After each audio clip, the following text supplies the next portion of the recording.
She has made the successful and uncanny transition from sexy star to political personality. Today, her Facebook page rivals those of mainstream news organizations in the number and ferocity of her followers.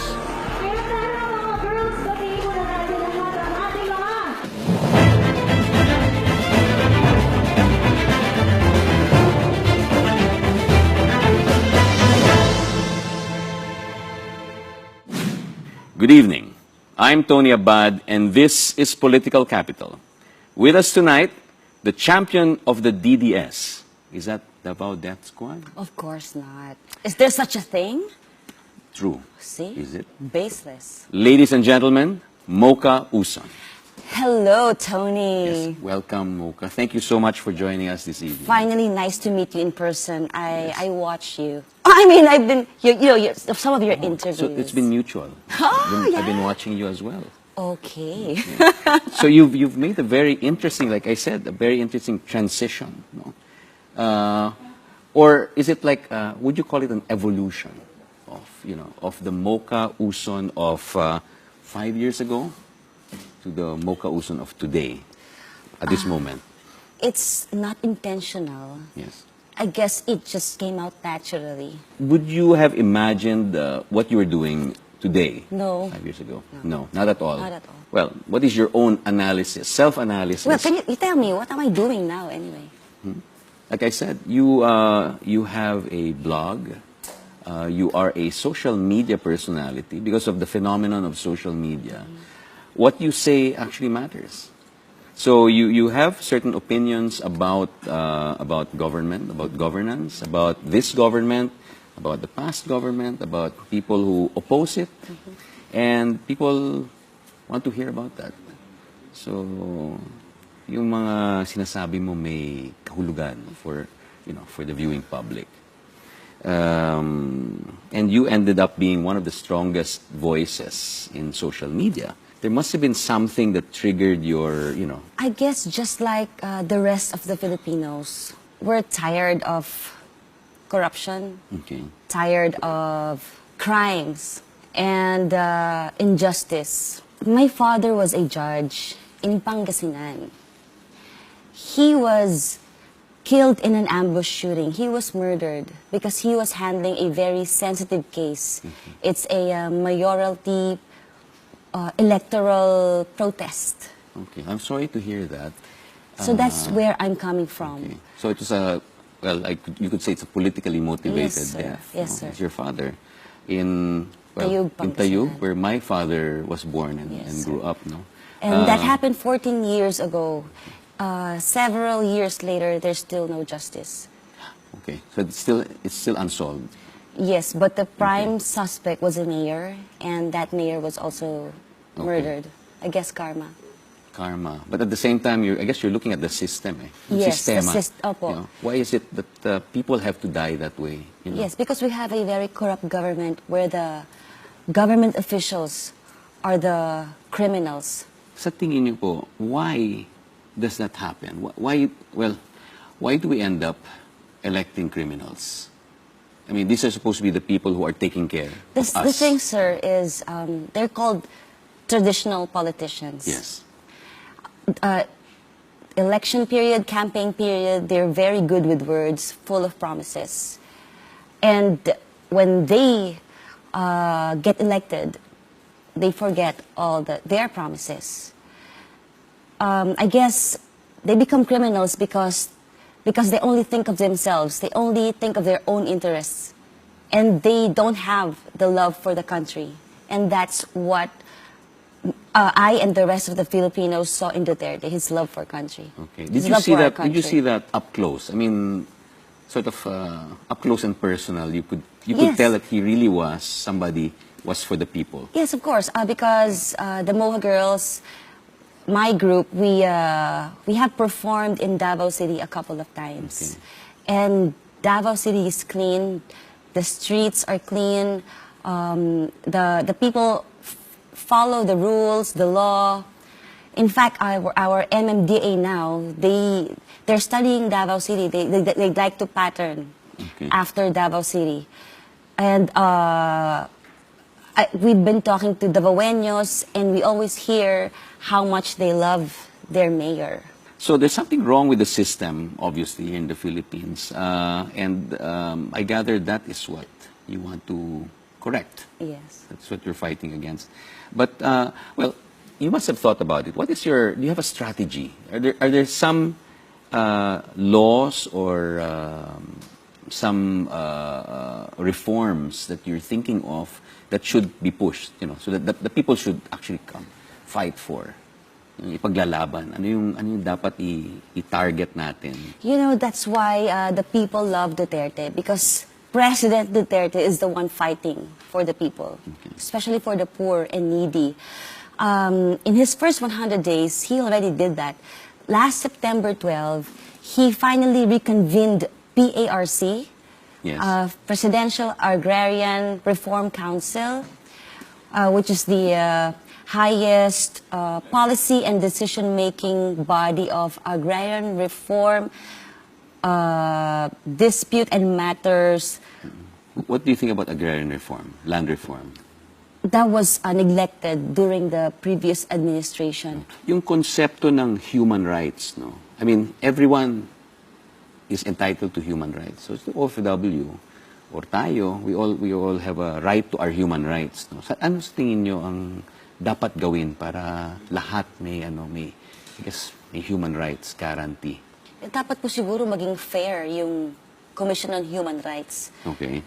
Sino po ba ang chairman nun ngayon? Di ba? Oh, kilala Yellow. ko. Yeah. So, paano magiging fair yan from the very start? Kung yellow ka na, anti ka, so siguro dapat palitan na siya. Okay. Itong laban sa droga, the war on drugs. Yes, sir. What do you think of it? Is it important? Of Is it course. really it is looking like it is really the important first step Yes, sir. before anything else? Yes, sir. Okay. Pero dahil dito, marami rin di ba, maraming kritisismo, maraming comments. No? Ang importante, sir, tanungin natin yung mga tao na nasa lansangan. Because those who are against President Duterte's war on drugs, they don't really understand what's happening in the streets. Okay. They're so detached from reality. Do you have an opinion on that, on the fact na maraming namamatay? Namamatay sa po drug.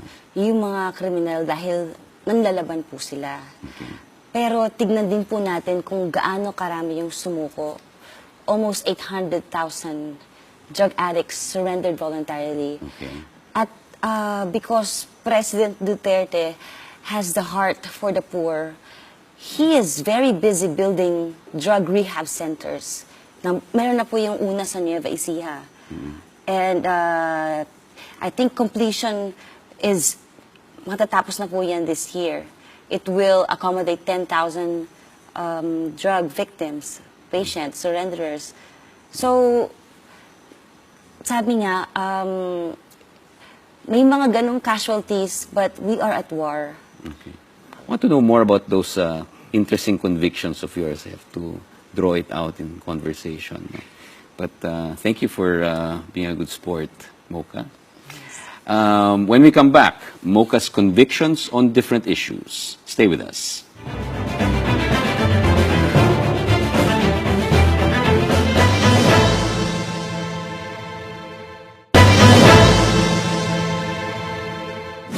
You're still with Political Capital, and I'm Tony Abad, together with our special guest, Mocha Uson. Hey, Tony. Yes. What are you thinking about now? Pineapple. Pineapple.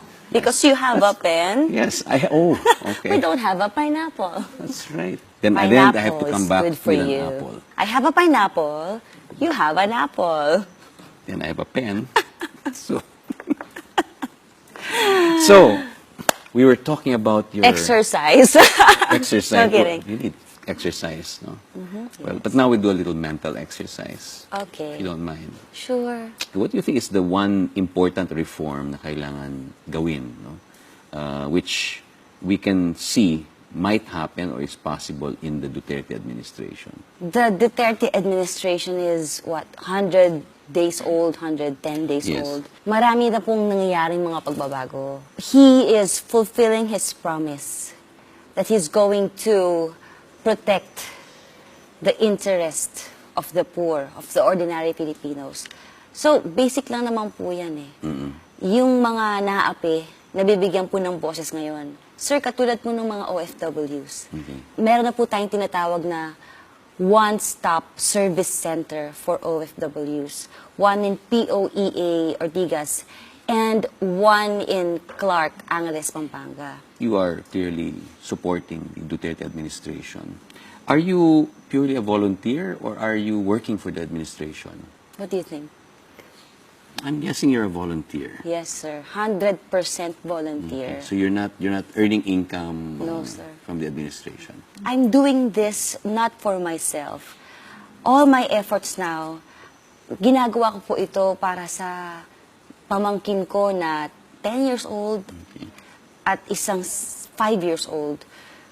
I'm doing this for the next generation. Katulad po ng mga tatay, nanay, ginagawa po nilang makialam sa politika, pinaglalaban nila yung mga anak nila na magkaroon ng mas magandang kinabukasan. If you were offered a position in P. Duterte's administration, would you accept? I really have no interest in politics. I mean, hindi ko papasokin ng politika. Okay. Hindi po natin linya yan eh. Because I believe that you don't need a government position to serve your country.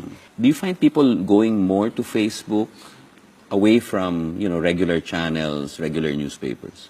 Yes, sir. In fact, there is a movement overseas, yung mga OFW natin, calling for boycott of... I think that's what I was referring to, the boycott of mainstream media. Yeah, and cable channels sa ibang bansa. They unsubscribe from Now, the term prostitute, is it because, well, let's say, because there's a perception na bayaran ang media. In other words, when you're looking at mainstream media, there's always a doubt in your head na totoo ba to? Or is it something that was just paid for? Or is it promoting somebody's agenda? Yes, exactly. Okay.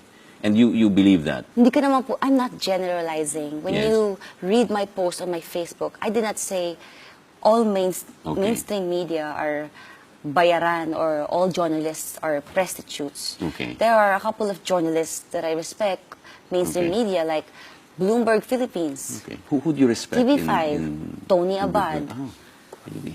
UNTV, It's nice to know. PTV4. So hindi ko po nilalahat. But speaking of social media, Rappler is actually a social media, again, vehicle, no? Maria Ressa had some criticism and actually labeled you as mere sexy star. Yeah. Yes. How do you react to that? Maybe I'm used to being maligned by people, but this one I did not expect from her. Okay. She's a very respectable journalist, renowned internationally and locally.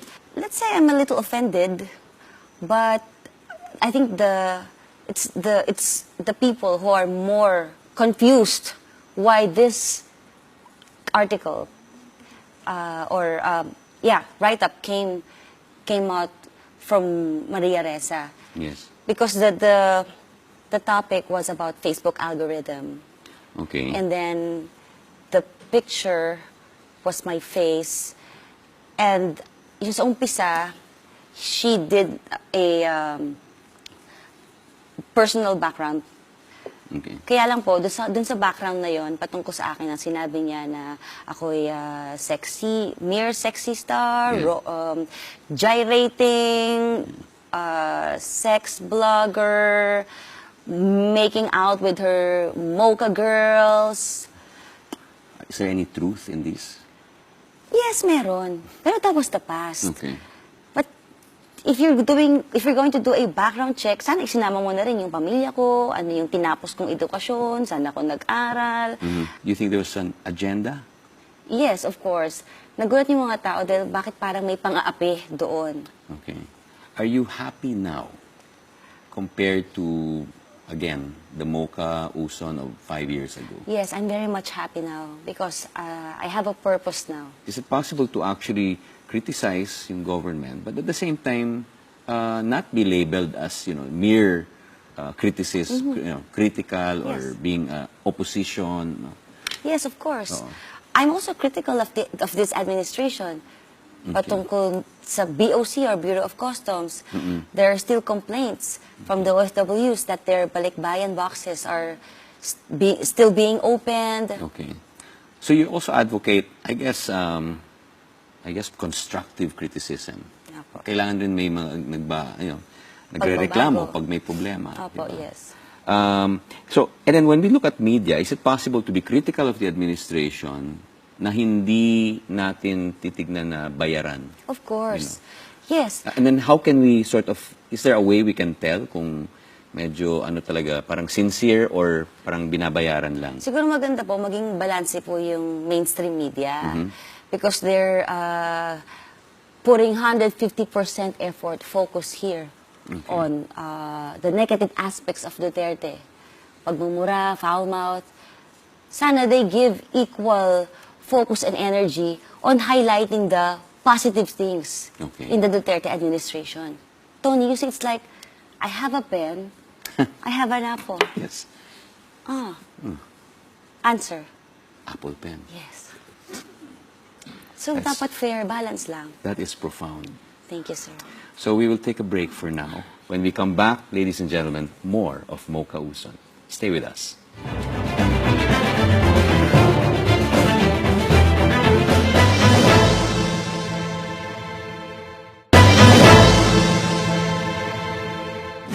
Welcome back to Political Capital. Still with our special guest, Mocha Uson. How do we deal with the next 6 years?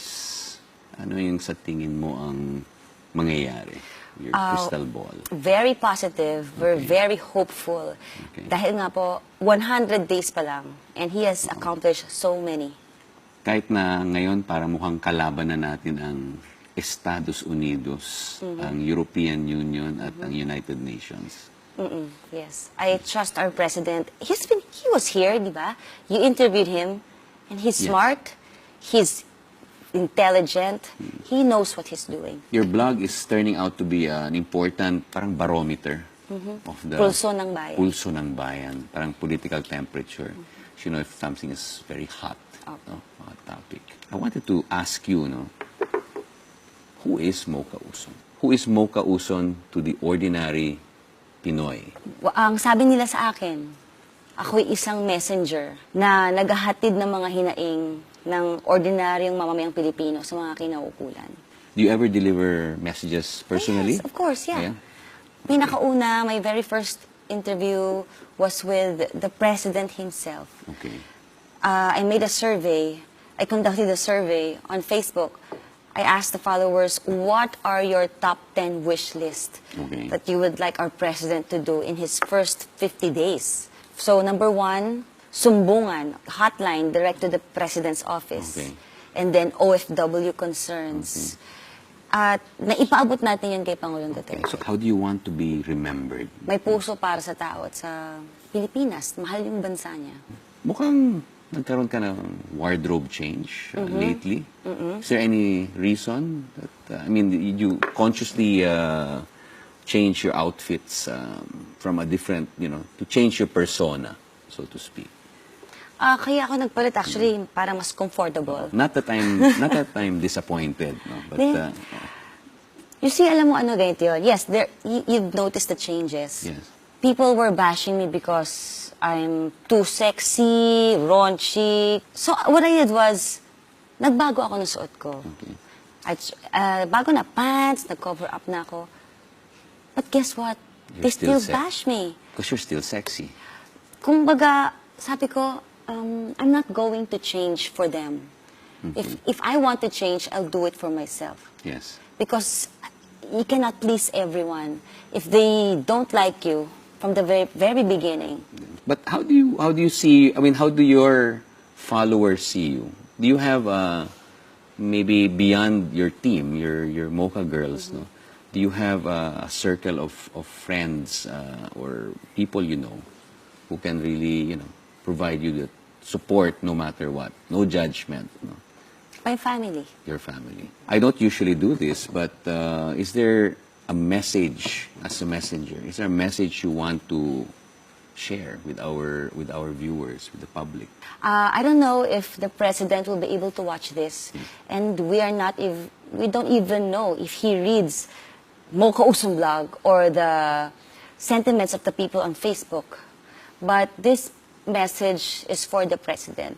President Duterte or Tatay Digong, we are here to support you all the way, and we trust you, and please do everything you can to help our country, and we are here.